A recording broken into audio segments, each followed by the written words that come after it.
Hollywood jockey presenting the Twilight Saga Breaking Dawn part 1। दोस्तों, Twilight series का ये हमारा चौथा एपिसोड है और इस एपिसोड से पहले 3 वीडियो में आपके लिए ला चुका हूँ। और अगर आपने इस सीरीज के पुराने वीडियोस नहीं देखे हैं तो डिस्क्रिप्शन में आपको उनका लिंक मिल जाएगा, आप उनको भी जरूर देखें ताकि आपको पूरी सीरीज अच्छी तरह समझ में आए। तो अब चलते हैं हम फिल्म की कहानी की ओर। फिल्म शुरू होती है और जेकब को बेला और एडवर्ड की शादी का कार्ड मिलता है। जेकब गुस्से से भर जाता है और अपना घर छोड़कर जंगल में भाग जाता है। बेला और एडवर्ड की शादी का कार्ड सभी रिलेटिव्स और बेला के पेरेंट्स को भी जाता है। वहीं कलिंस के घर में बेला और एडवर्ड की शादी की तैयारी जोरों से चल रही होती है। पूरी कलिंस फैमिली शादी की तैयारी में लगी होती है। बेला एडवर्ड से मिलने उसके रूम में जाती है। दोनों ही शादी को लेकर काफी एक्साइटेड थे। एडवर्ड बेला से कहता है, मैंने तुम्हें अपने बारे में बहुत कुछ नहीं बताया है। अब एडवर्ड बेला को अपनी हिस्ट्री के बारे में बताता है। वो बताता है कि जब मिस्टर कलिन ने उसको वैम्पायर में बदल दिया तो कुछ सालों बाद उसने कलिंस को छोड़ दिया क्योंकि कार्लाइस उसकी प्यास को कंट्रोल करना चाहते थे, लेकिन वो जानना चाहता था कि शिकार करना कैसा होता है और इंसानों के खून का स्वाद कैसा होता है। और कलिन से अलग होने के बाद उसने कई इंसानों का खून पिया, लेकिन उसने बस क्रिमिनल रेपिस्ट इंसानों को मारा जो कि इंसानों के नाम पर धब्बा थे। एडवर्ड बेला को अपने डिसीजन पर एक बार फिर से सोचने को कहता है, लेकिन बेला कहती है मेरा इरादा पक्का है। आगे दिखाया जाता है कि एलिस और रोजली बेला को तैयार करती हैं। बेला के पेरेंट्स भी वहां आते हैं और बेला को गिफ्ट में हेयर पिन देते हैं जो बेहद सुंदर होता है। सारे गेस्ट आ चुके होते हैं। बेला इतने सारे गेस्ट को देखकर काफी नर्वस होती है। चार्ली बेला को वहां लेकर जाता है और जैसे ही बेला एडवर्ड को स्टेज पर देखती है तो वो धीरे धीरे नॉर्मल हो जाती है और एडवर्ड का हाथ थाम लेती है और फिर दोनों शादी के बंधन में बंध जाते हैं। सभी बहुत खुश थे और फिर शादी की पार्टी में सभी इन दोनों को शुभकामनाएं देते हैं। और आगे म्यूजिक प्रोग्राम में बेला और एडवर्ड के लिए सभी अपने इनके बारे में बताते हैं। प्रोग्राम के बाद एडवर्ड बेला से कहता है कि मेरे पास तुम्हारे लिए एक सरप्राइज है। वो बेला को गार्डन में लेकर जाता है जहां एडवर्ड बेला को जेकब से मिलवाता है। बेला बहुत खुश हो जाती है। जेकब बेला को गले से लगा लेता है और शादी की शुभकामनाएं देता है। वो बेला के साथ डांस करता है और कहता है कि ये मेरे साथ तुम्हारा आखिरी डांस है क्योंकि आज रात में तुम वैम्पायर में बदल जाओगी। इस पर बेला कहती है कि ऐसा नहीं है, हनीमून के बाद ही मैं वैम्पायर में ट्रांसफर होंगी। जेकब ये सुनकर गुस्से से भर जाता है। वो बेला से कहता है, एक इंसान रहते हुए भी तुम मुझे इतनी बेवकूफ तो नहीं लगती। तभी वहां एडवर्ड आ जाता है। जेकब उस पर भड़क जाता है और एडवर्ड से कहता है, तुम्हारा दिमाग खराब हो गया है, तुम उसे मार डालोगे। सेम और उसके साथी भी वहां आ जाते हैं। वो जेकब को रोकने की कोशिश करते हैं लेकिन जेकब नहीं मानता है। तब सेम जेकब से कहता है, जेकब तुम कुछ भी ऐसा शुरू नहीं करोगे जिसे हमें खत्म करना पड़े। जेकब कहता है, ये मर जाएगी। सेम कहता है, उससे हमें कोई लेना देना नहीं है। जेकब गुस्से में वहां से चला जाता है। इसके बाद एडवर्ड और बेला पार्टी में वापस आते हैं जहां बेला के पेरेंट्स उससे मिलते हैं। चार्ली बहुत इमोशनल हो जाता है। इसके बाद बेला और एडवर्ड अपने हनीमून के लिए रवाना हो जाते हैं। रास्ते में बेला को भेड़िए की उदासी से भरी हुई गूंज सुनाई देती है जो जेकब की होती है। अब अगले सीन में हमें दिखाया जाता है कि बेला और एडवर्ड अपने हनीमून में सबसे पहले एक शहर में जाते हैं जहां से कुछ ही दिनों बाद एडवर्ड बेला को वहां से लेकर जाने लगता है। बेला एडवर्ड से पूछती है, क्या हम यहाँ नहीं रुकने वाले हैं? एडवर्ड कहता है, कार्लाइस ने हमारे लिए एक गिफ्ट दिया है। और वो दोनों एक आइलैंड पर जाते हैं जहां एक शानदार रिसोर्ट होता है। दरअसल मिस्टर कलिन ने गिफ्ट में इन दोनों के लिए इस रिसोर्ट को बुक किया होता है। एडवर्ड और बेला यहाँ आकर बहुत खुश होते हैं और दोनों यहाँ फिजिकल हो जाते हैं। अगली सुबह बेला को अपनी बॉडी पर कुछ निशान दिखाई देते हैं जिनको देखकर एडवर्ड उदास हो जाता है। वो इन सब के लिए खुद को दोषी बताता है, लेकिन बेला कहती है हम जानते थे कि ये थोड़ा मुश्किल होगा, लेकिन मैं बहुत खुश हूँ। एडवर्ड कहता है कि कल की रात मेरी जिंदगी की सबसे हसीन रात थी। कुछ दिनों के बाद बेला के पेट में अजीब सी हलचल होती है, जिससे उसे पता चलता है कि शायद वो प्रेग्नेंट है।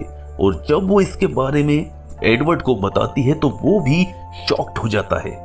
बेला एलिस को कॉल करती है, जो उसकी बात मिस्टर कलिन यानी कार्लाइस से करवाती है। जब बेला उनको अपनी प्रेगनेंसी के बारे में बताती है तो वो भी हैरान हो जाते हैं। वो एडवर्ड को कहते हैं कि तुम जल्दी से जल्दी वापस आ जाओ। दरअसल किसी को भी इस बारे में कुछ भी पता नहीं था कि आखिर वैम्पायर और इंसानी नस्ल से मिलकर बना बच्चा कैसा होगा, इसलिए वो सभी बहुत डर गए थे। अब आगे दिखाया जाता है कि बेला के फादर चार्ली जेकब के घर जाते हैं, जहां जेकब उनको मिलता है। जेकब बेला के बारे में पूछता है, तब चार्ली बताता है कि मैंने उससे बात की थी, उनका वेकेशन एक्सटेंड हो गया है, लेकिन वो मुझे ठीक नहीं लग रही थी। अब जेकब बेला के बारे में पता करने के लिए कलिंस के घर जाता है, जहां उसे पता चलता है कि बेला और एडवर्ड का वेकेशन एक्सटेंड नहीं हुआ है, बल्कि बेला वहां आ चुकी है। अब जब जेकब बेला से मिलता है तो बेला की हालत बहुत ही ज्यादा खराब दिखाई देती है। दरअसल बेला के गर्भ में मौजूद बच्चा बहुत स्पीड से ग्रोथ कर रहा होता है, जिसका असर बेला की बॉडी पर पड़ रहा होता है। जेकब बेला के पेट को देखता है, जो बहुत बड़ा हो चुका होता है, जिसे देखकर ही जेकब को अंदाजा हो जाता है कि बेला के पेट में कुछ तो है। वो कार्लाइस से पूछता है, क्या है इसमें? मिस्टर कलिन यानी कार्लाइस जेकब को बताते हैं कि अल्ट्रासाउंड और निडल्स बेला के गर्भ तक नहीं जा पा रहे हैं। एलिस भी जेकब को बताती है कि मैं बेला का भविष्य नहीं देख पा रही हूँ और ना ही उसके गर्भ के अंदर की चीज के बारे में मुझे कुछ भी पता चल पा रहा है। एडवर्ड जेकब को बात करने के लिए बाहर लेकर जाता है, जहां वो जेकब से कहता है कि मैं तुम्हारे और बेला के बीच के रिलेशन को आज तक नहीं समझ पाया हूं, लेकिन एक तुम ही हो जो बेला को एबॉर्शन के लिए मना सकते हो। आगे एडवर्ड कहता है कि अगर बेला को कुछ भी हो जाता है तो तुम मुझे भी मार डालना।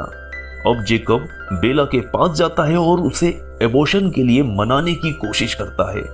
वो भी जानता था कि अगर बेला एबॉर्शन नहीं करवाती है तो उसका मरना लगभग तय है, लेकिन बेला नहीं मानती है। तब वो वहां से गुस्से में बाहर चला जाता है और भेड़िया बनकर जंगल में भाग जाता है।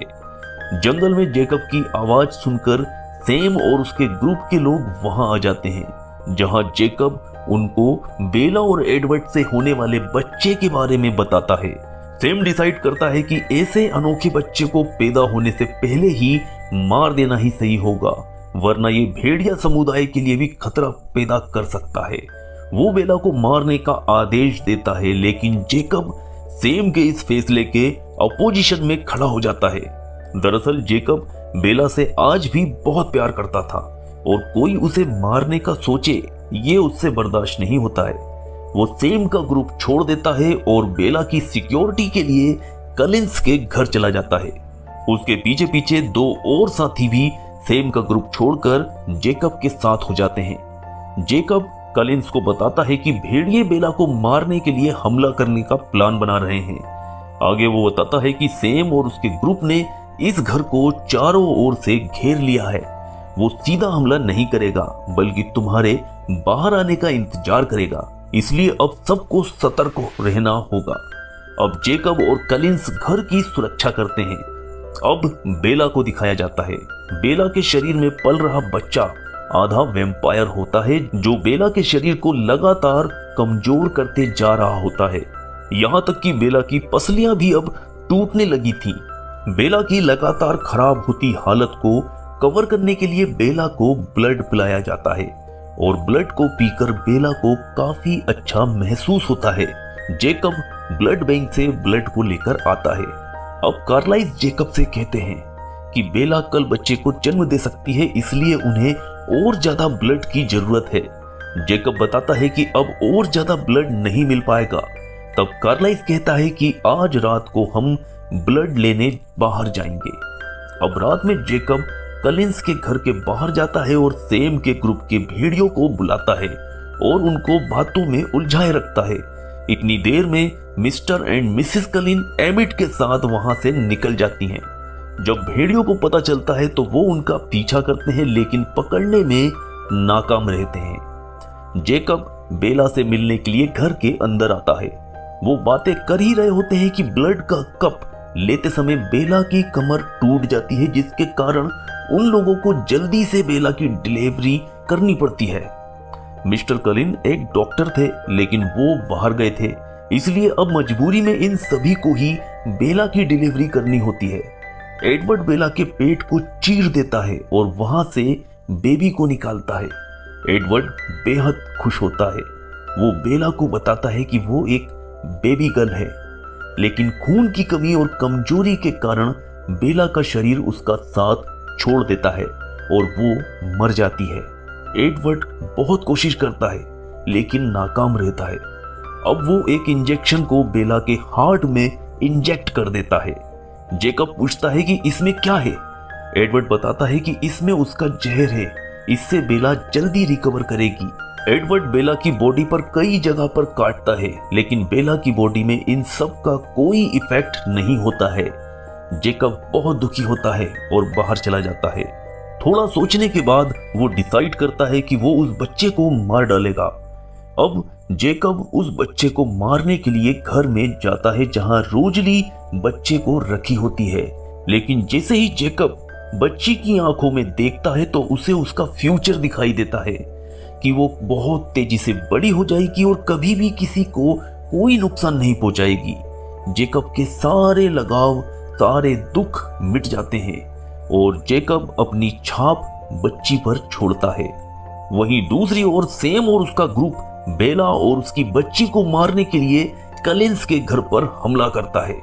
एडवर्ड, जेस्पर और एलिस भेड़ियों को रोकने के लिए उनसे लड़ते हैं, लेकिन भेड़ियों की तादाद ज्यादा होने के कारण भेड़िए उन पर पूरी तरह से हावी हो जाते हैं।